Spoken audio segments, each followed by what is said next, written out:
તો આ તરફ મોટા સમાચાર સ્વતંત્રતા દિવસ પર પારસી સમાજને શુભેચ્છાઓ પાઠવી। સ્વતંત્રતા દિવસ પર પારસી સમાજે સ્વતંત્રતા દિવસની ઉજવણી કરી। સ્વતંત્રતા દિવસ પર પારસી સમાજને શુભેચ્છાઓ પાઠવી। જગદીશ વિશ્વકર્માએ દેશવાસીઓને આપી શુભેચ્છા।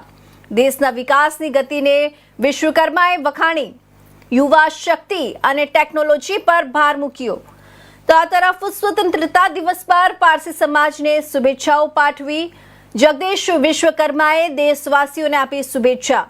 જગદીશ વિશ્વકર્માએ પારસી સમાજને શુભેચ્છાઓ અને દેશવાસીઓને શુભેચ્છાઓ પાઠવી। દેશના વિકાસની ગતિને વિશ્વકર્માએ વખાણી। યુવા શક્તિ અને ટેકનોલોજી પર ભાર મૂક્યો।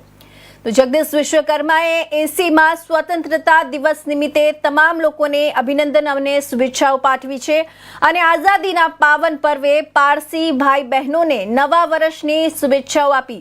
વિશ્વકર્માએ જણાવ્યું કે દેશ માટે બલિદાન આપનાર તમામ સ્વતંત્ર સેનાનીઓને હું નમન કરું છું। તેમણે ઉમેર્યું કે ભારતની સ્વતંત્રતા સહજ રીતે પ્રાપ્ત થઈ નથી અને દેશ આજે વિકાસની ગતિએ આગળ વધી રહ્યો છે। તેમણે પ્રધાનમંત્રી નરેન્દ્ર મોદીના નેતૃત્વ હેઠળ દેશ અનેક ક્ષેત્રોમાં વિકસિત ભારત તરીકે આગળ વધી રહ્યો હોવાનું જણાવ્યું।